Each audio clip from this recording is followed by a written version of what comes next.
Hey everyone, and welcome back to Health Nova Zone. Today, I want to talk about something that has genuinely transformed my life over the past month.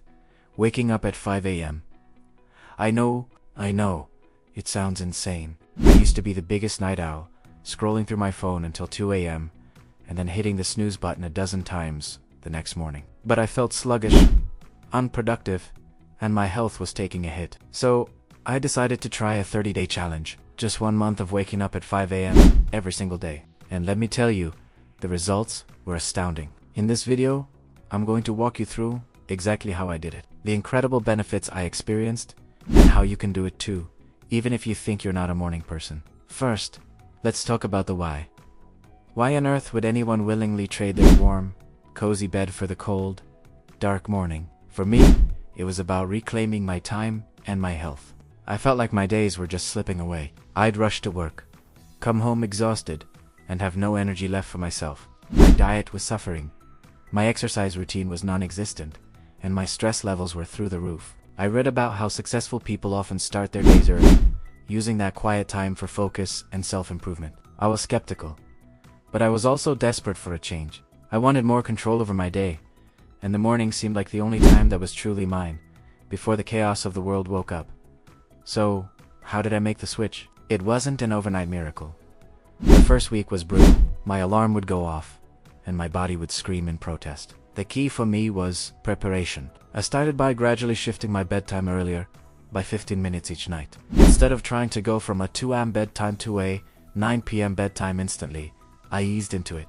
This made a huge difference. Another game changer was creating a non-negotiable evening routine. About an hour before my new bedtime, I'd put all screens away. No phone, no TV, no laptop. The blue light from these devices messes with your melatonin production, which is the hormone that helps you sleep. Instead, I'd read a physical book, or listened to a calming podcast.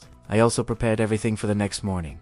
My workout clothes were laid out, my coffee maker was prepped, and my journal was on my desk. This eliminated any morning friction and made it easier to just get up and go. The first few mornings were tough, but I had a plan. As soon as my alarm went off, I didn't hit snooze. That was rule number 1. Snoozing just prolongs the pain and makes you feel groggier. Instead, I immediately got out of bed and drank a full glass of water I'd left on my nightstand. This helps to rehydrate your body and kickstart your metabolism. Then, I'd head straight for a little bit of movement.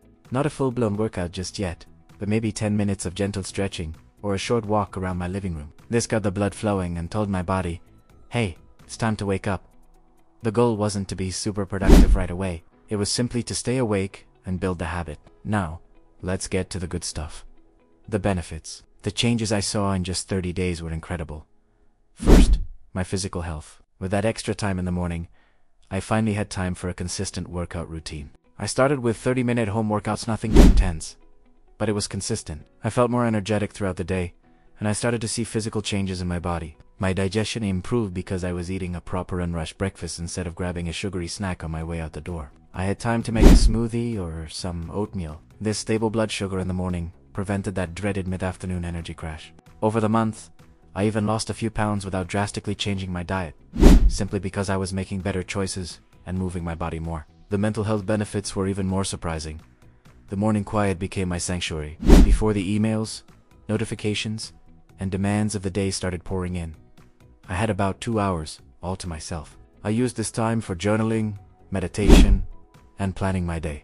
This simple act of writing down my thoughts and setting my intentions gave me a profound sense of clarity and control. I felt less reactive and more proactive. Instead of starting my day in a panic, I started it with peace and purpose. My anxiety levels dropped significantly. I felt more grounded, focused, and mentally resilient to handle whatever the day threw at me. It was like I had a secret head start on life every single day. Productivity-wise, waking up at 5 a.m. was a complete game. My brain is sharpest in the morning, and I was able to tackle my most important and challenging tasks before most people had even had their first cup of coffee. This concept, often called eating the frog, means you do the hardest thing first. By 9 a.m., I had already accomplished more than I used to in an entire morning.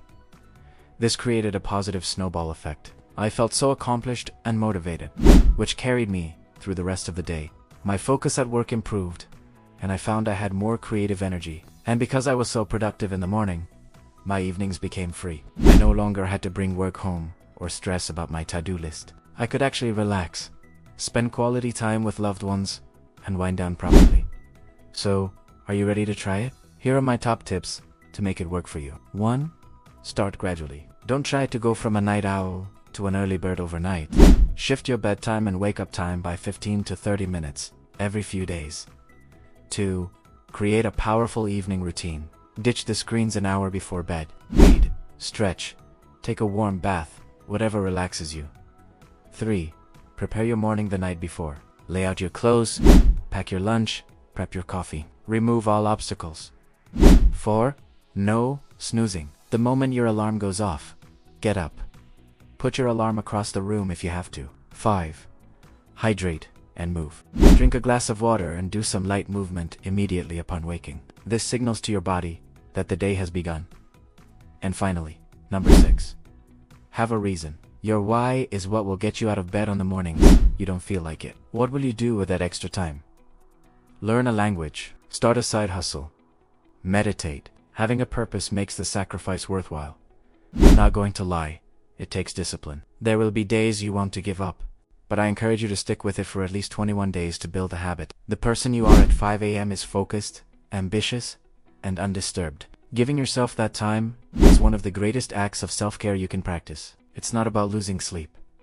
It's about gaining life. You're simply shifting your schedule to align with a more productive and peaceful part of the day. The feeling of watching the sunrise with a cup of coffee, knowing you've already invested in your health and goals, is absolutely priceless. It sets a positive, powerful tone for your entire day. I truly believe that if I can do this, anyone can. This 1-month experiment has now become a permanent part of my lifestyle, and I can't imagine going back. My energy levels, mental clarity, and overall happiness have skyrocketed. It's been the ultimate health hack. So what do you think? Are you up for the 5 a.m. challenge? Let me know in the comments below.